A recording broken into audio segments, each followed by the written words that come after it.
There's that over there a minute. Now, what we're looking at today is this. This is the, as I said, it's the Tamiya BT-01 chassis, and it's got the Toyota Supra body, which has been used before, but it is on a new chassis. Now, I will take the body off here and you can have a look at it later, but yeah, that's your chassis there. Now, as I said, if you saw the unboxing video, you'll know that this is based mainly on the MB-01 chassis, especially the rear portion of the car, and then it's got an extended front end to make it a basically a saloon length. So anyway, I said I'll show you that. If you didn't see the unboxing, go and check that out. I'll go into a bit more detail about it in that one. Today is mainly let's get it out and run it. Now, as I said, I was hoping for a sunny day to show off the paint scheme, really. Unfortunately, it's not, but it is dry and it's not windy.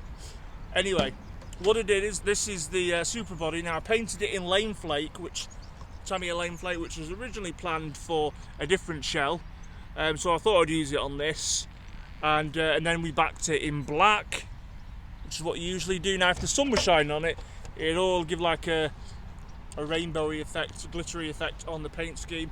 Looks a bit Hot Wheels, I suppose, but you can't see it in this light, so it's a bit of a shame. But let me know what you think of it. I actually quite like it. I wouldn't have probably done it this colour originally, but I was using what I had in stock.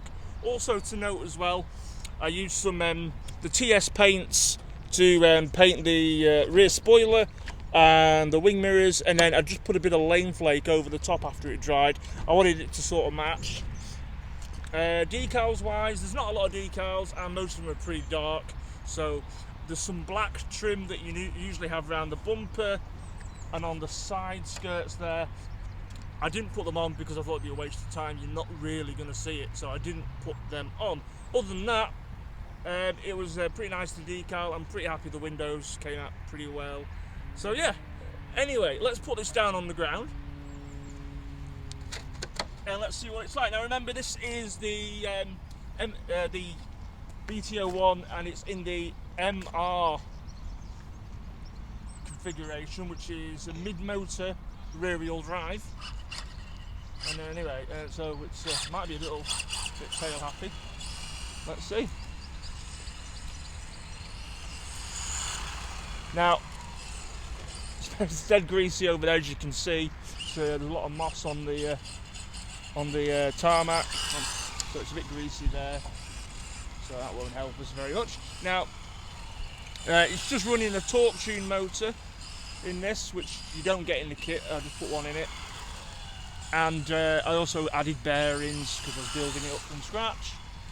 And also I had the same problem with the MB-01 chassis. The steering kingpins for the steering bell cranks, I put the hex head hardened ones on this, because the other ones have got a JIS or JSI sort of Phillips fitment, and they round out easily trying to get it into the plastic, so I didn't even bother with them. But yeah, nice and smooth though.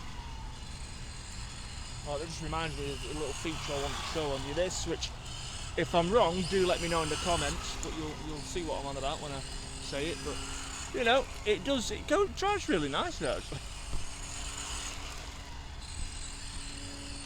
So what you can't see on camera is my little lad that my wife's holding is desperate to try and get hold of the camera. But yeah. Now, I had a plan that I might take this, do a bit of Tamiya stock racing in our club with this, and see what it's like. I'm not sure yet. We will see.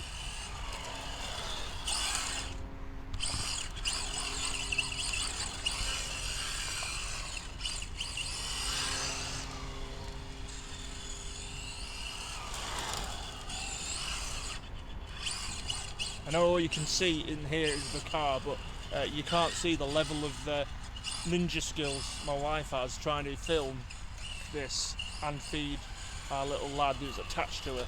So, you know, if you are watching this, round of applause to my wife, because she's very good at multitasking. Right, I'm going to bring the car back in and we'll have a quick look at the chassis.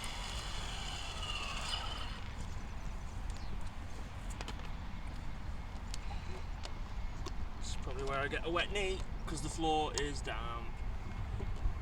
So luckily though, I'm not going to lose the body shell. It's not going to blow away anywhere, which is also good. Right, so body shell off. There. Yeah, body shell there. Right, so this is the chassis that you see. So as I said, from this portion onwards, it is pretty much the MB-01. Although it does have, I'm pretty sure it has, the MB-01 doesn't have the pillar ball top arms. I could be wrong there. So if I'm wrong, let me know. I can't remember. I didn't have the MB-01 very long. So they're a bit similar to the TT02 setup there. Now, the thing that I thought was pretty cool and I wanted to mention is if you can see between the rear shock there, the rear shock and the drive shaft, there's like a little tab or a pole that sticks up off the wishbone. Now I think they're there to stop the wishbones pinging out if they start vibrating quite a bit under movement or anything like that, and I think they're there to help keep them in place.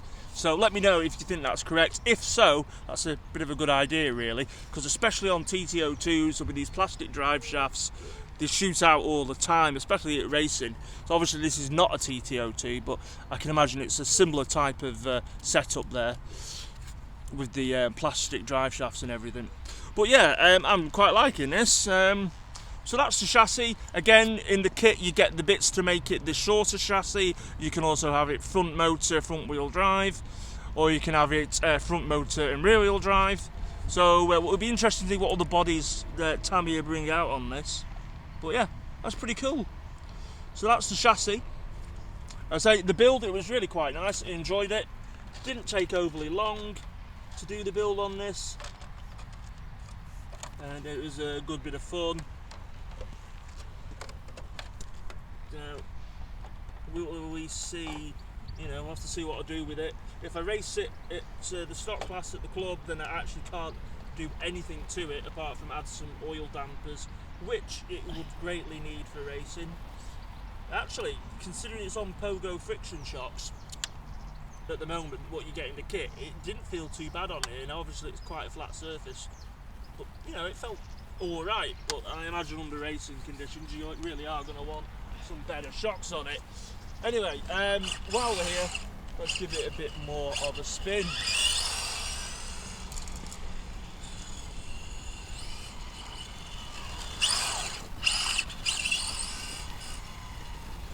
Yeah, on here it's quite nice to drive.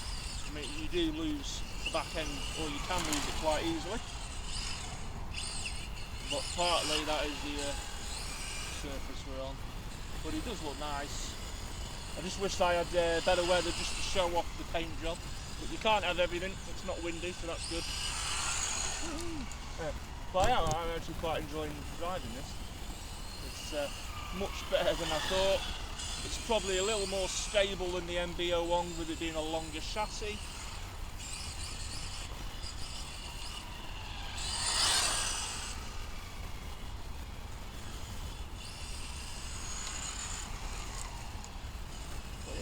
It's quite good.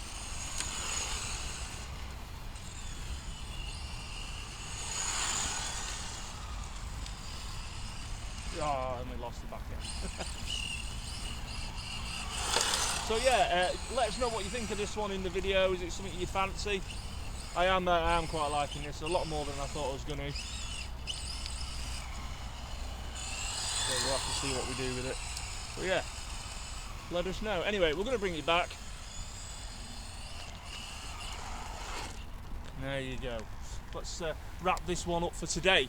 So, I hope you enjoyed it. And yeah, I am quite pleased with how this one turned out. And I'm going to get right the wet hand now. So there we go, Tamiya's BT01 with the Supra body.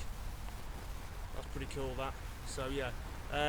So cheers for watching this video, much appreciated as always. Now before I go, must mention huge thanks to Inside Line Models, as they got this kit in for us. In fact, they got it in when we got the Hot Shot 2, and also they got in the Losi 118th MT for us as well to review. So massive thanks to Inside Line Models for sponsoring the videos and their support.